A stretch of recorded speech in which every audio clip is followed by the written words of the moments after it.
Hey folks, it's Jared Mannanen from the website TahoeTrailGuide.com. Today I want to welcome you to another installment of my Introduction to Classic Cross Country Skiing series of videos. I'd like to pick up where we last left off, and in that previous episode I had spoken about some of the characteristics of a classic cross country ski, so I'll do a brief recap, which is to say classic cross country skis are pretty much long, skinny, and straight. They have a pronounced camber or an arc to them, and underneath that camber, which also happens to be underneath the foot, is this grip zone where in this pair of skis is a scale pattern, and that scale pattern helps us move forward when we appropriately flatten the ski out onto the snowy surface. And I didn't show it in the last video, but I just kind of want to reiterate how prominent that camber is, and you can see I can fit my hand right through there. And this is an off-track set of skis that I'm using, so it's a little bit softer. I can actually just by hand flatten the skis out, so it's not quite as stiff of a camber as a true track ski with a double camber.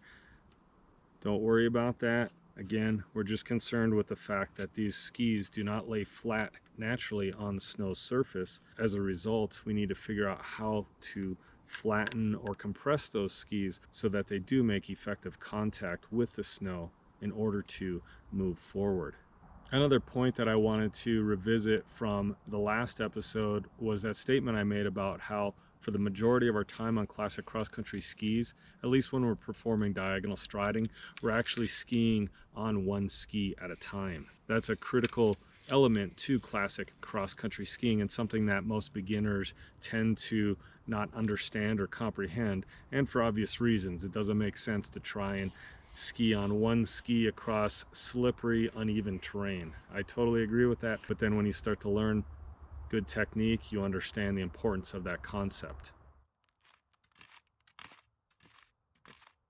As far as watching this video goes, I highly recommend you pace yourself because there is a lot of lecture in it. But in between my brief periods of lecture, I did insert a bunch of clips of me doing different drills. But I will also say that this is not a 1, 2, 3 learn how to ski video. And I do apologize if you came to this video expecting that. Instead, I'm providing these clips mixed with conceptual lecturing. The reason for that is just because classic cross-country skiing is a little bit challenging if you're not familiar with it at all. Overcoming a couple of mental hurdles right off the bat can really help you learn to ski a little bit quicker than if you were just trying to do straight physical mimicry of the technique. I think the main point that I would like you to take away from watching me perform these different movements or drills is to understand how light on your feet you should be.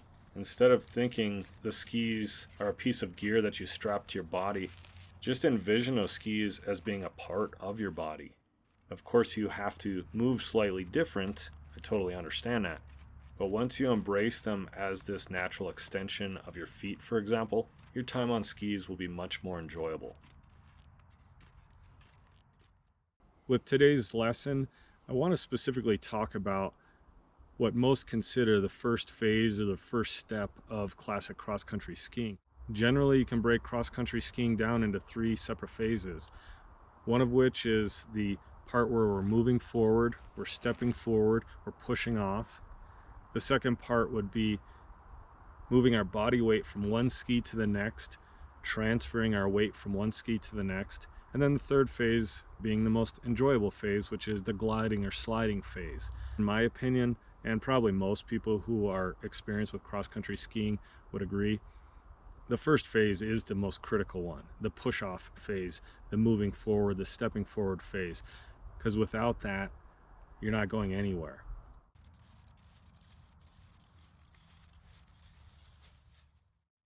Again, really try to embrace this idea of being light on your feet. Even though we do have to pressure down the skis in order to push off, it's only for a brief moment in time that we're doing that. And as you can see here, I'm not necessarily doing technique. It's more of a jog, and diagonal striding is not jogging, but it's not unlike it either.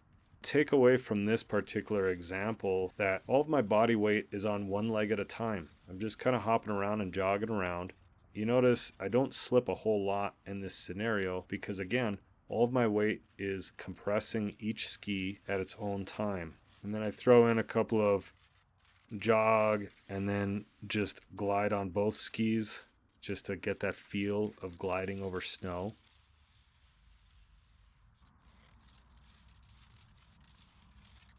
I also want to point out, if you didn't already notice, that the location at which I'm skiing is simply a patch of snow that's maybe 1/10 of a mile long. For drilling and practicing, just being on flat land, this is enough.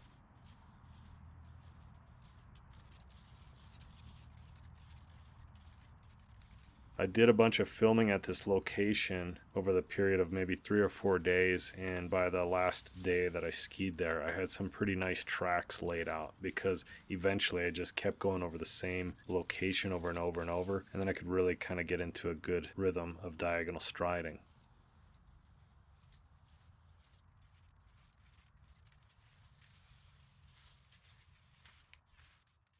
I said in the last video, I'll probably say it in all of my videos, but classic cross-country skiing is deceptively complex.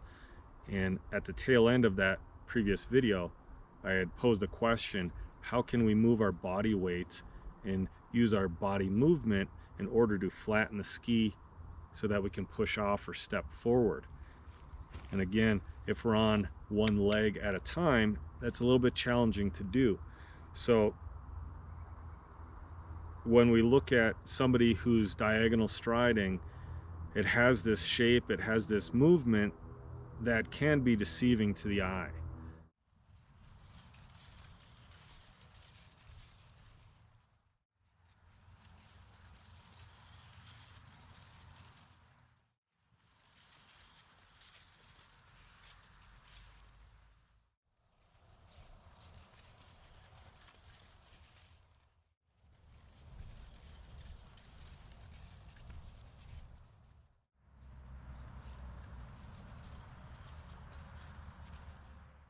So what does that look like, right? That looks like I'm kicking back, but in reality, my leg is simply trailing behind me, giving the appearance that I just kicked backwards. What I would like to demonstrate real quick here on the dry land is this principle in motion.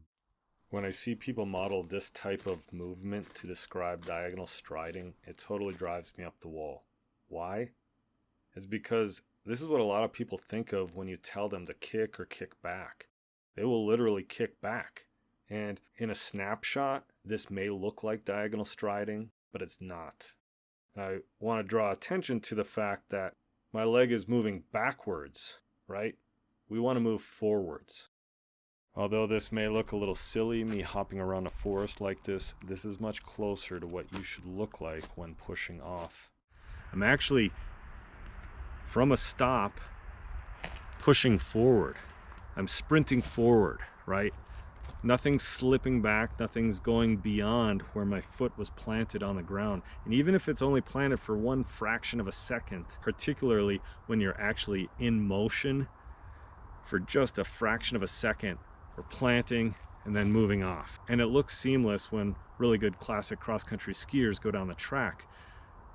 But there's that split second of time where the skis just are at this point where they're stopped and they're going forward. One of the things over the years in the cross-country skiing world is that instructors have stopped using the term kick and glide to describe diagonal striding. Before my inbox or the comment section below is flooded with 1,000 cross-country skiers and instructors lamenting the fact that I just made this last statement, which they may find inflammatory, because a lot of people still do use the term kick and glide to describe diagonal striding. Let me be clear that although this may only be a matter of semantics to some people, if language is one of our primary vehicles for transmitting information, we should be, in my opinion, as clear and concise as possible. And the reason that many instructors, myself included, have stopped using the term kick and glide to describe diagonal striding is simply because kicking implies so many different things to so many different people.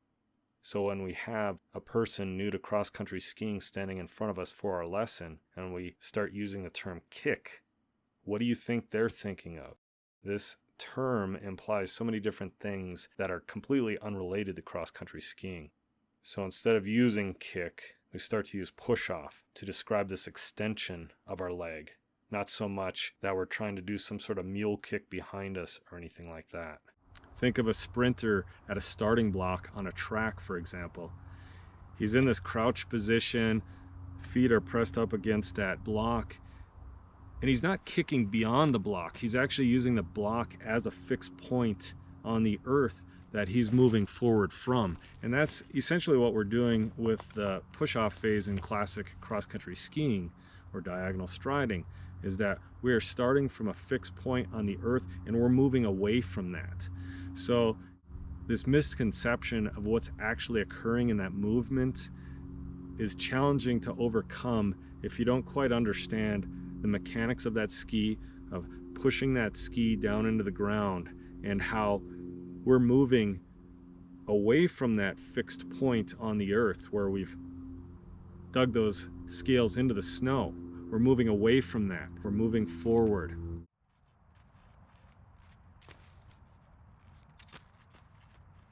Again, just some fun little drills that you can practice with to get comfortable being on skis. You can do 180s, you could do 360s if you wanted to on these things. Mostly it's just to make sure that you're remembering to be light on your skis and to feel them as being an extension of your body, not something separate from it.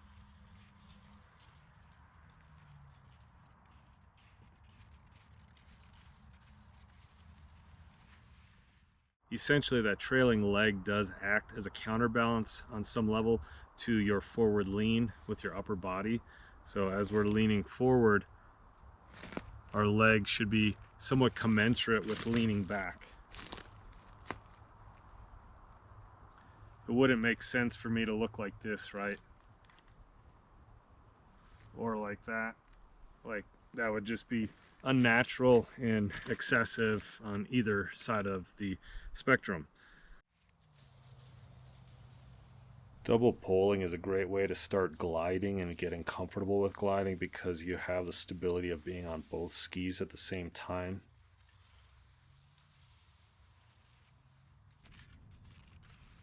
But then throw in some single-legged double poling, and then you're in for a real treat.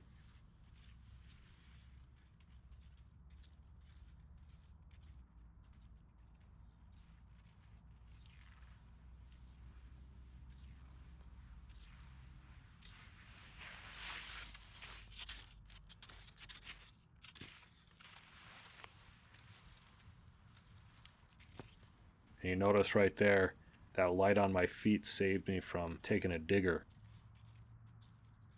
You might have to rewind and pause, but the outside edge of that left ski ends up digging into the snow a little bit. And this is one of the drawbacks of a metal-edged cross-country ski, is that it's not a forgiving edge. So once it starts to dig in, you have to be quick in order to prevent yourself from falling over. But it happens, and hey, you learn from it.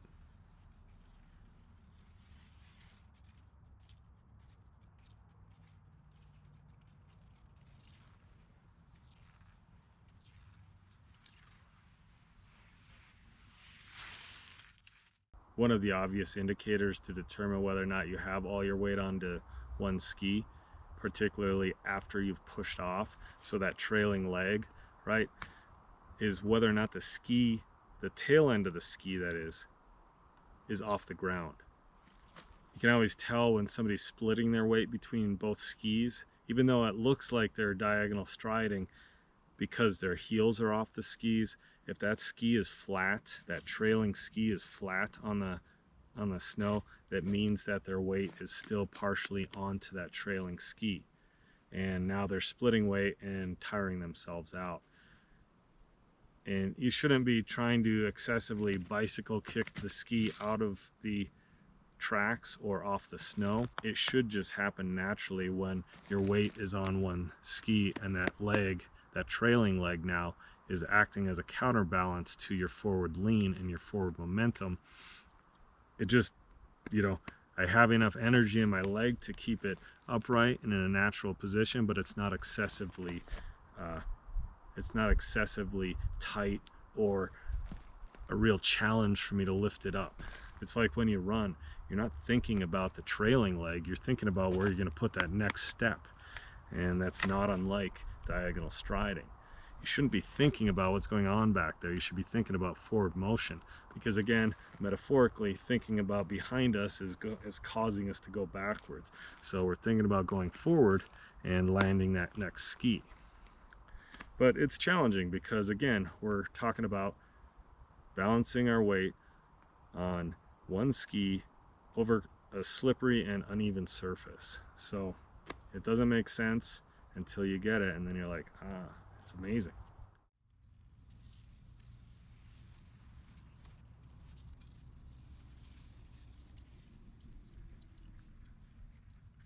One thing that I do want to be clear about with regard to performing drills and different types of exercises on skis, just know that often those drills in and of themselves are not going to make you a better skier.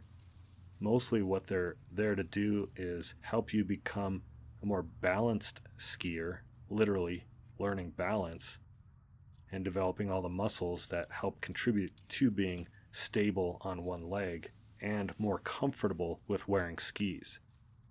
So even though I demonstrate a little bit of double poling on one ski, that's not a technique. That's just a way in which that I can practice balancing on one leg so that when I actually perform diagonal striding, and again, we're nearly always on one ski, balanced on one leg during that diagonal striding, I can be better at diagonal striding thanks to that drill work that I performed.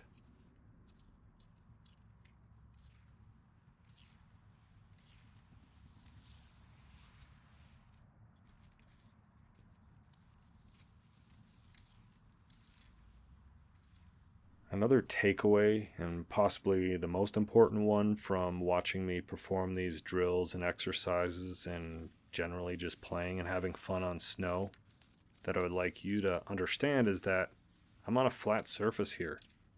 It's completely human powered. I'm generating all the momentum by pushing off and performing these different body movements. And that's kind of what we're talking about today, is pushing off. You don't need to be on a hill in order to ski. That's the beauty of cross-country skis. You're going across the country.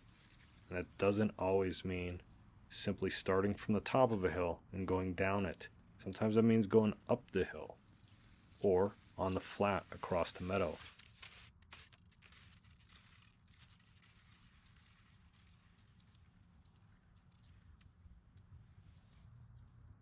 And this is one of the reasons why I love cross-country skiing so much, is because it's a physically demanding art that enables me freedom of movement during a season in which many people tend to feel isolated or trapped.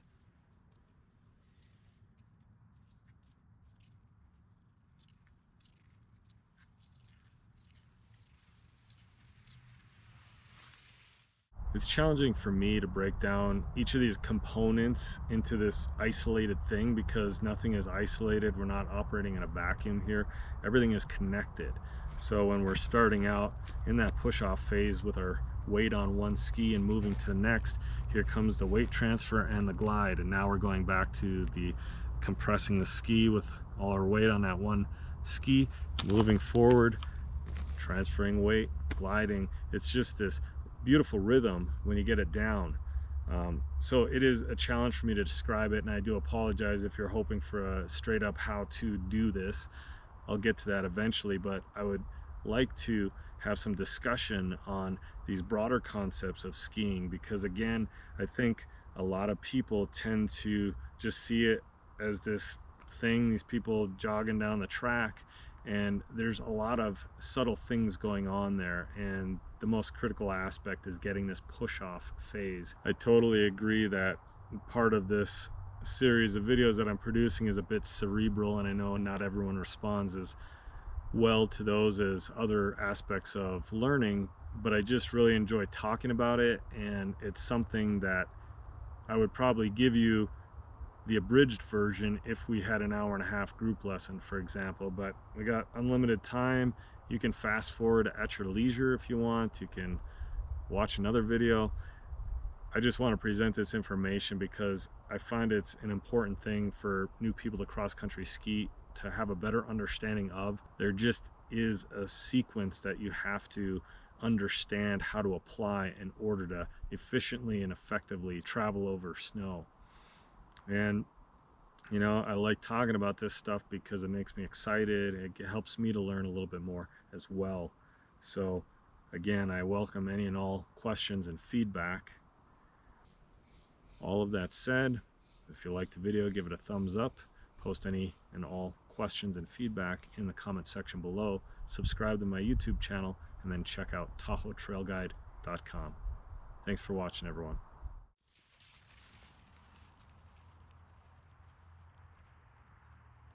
And here's that track that I eventually carved out for myself on this little patch of snow after a few days of skiing on it. For those of you who just can't get enough of watching me yo-yo back and forth, I got a couple more minutes for you. The last thing I want to say about me posting all these clips of me skiing, and you'll probably find that throughout my video series, that I do feature a lot of clips of me just going back and forth. A big part of that reason is simply because I'm a visual learner. So I want to be able to watch somebody do stuff, and not just in the one specific area that I'm trying to learn, but I also want to see the transitions. I want to see the person stop and start or move from one technique to another, and how do they do that. For whatever reason, I find that a lot of videos on YouTube about cross-country skiing don't necessarily show this type of quote-unquote behind the scenes. In all reality, I tend to clip out some of those things as well if I ski off camera, for example. I suspect that a big part of that reason that a lot of people don't show this kind of stuff is simply because they want to edit it so it's a shorter video and more likely to be watched. That might be a reason, but I like including them, not because I'm a total narcissist or self-absorbed person who just thinks my skiing is the best in the world, but because, again, I'm a visual learner and I like seeing what other people are doing, and I'm hoping that this adds value to your experience of learning about cross-country skiing.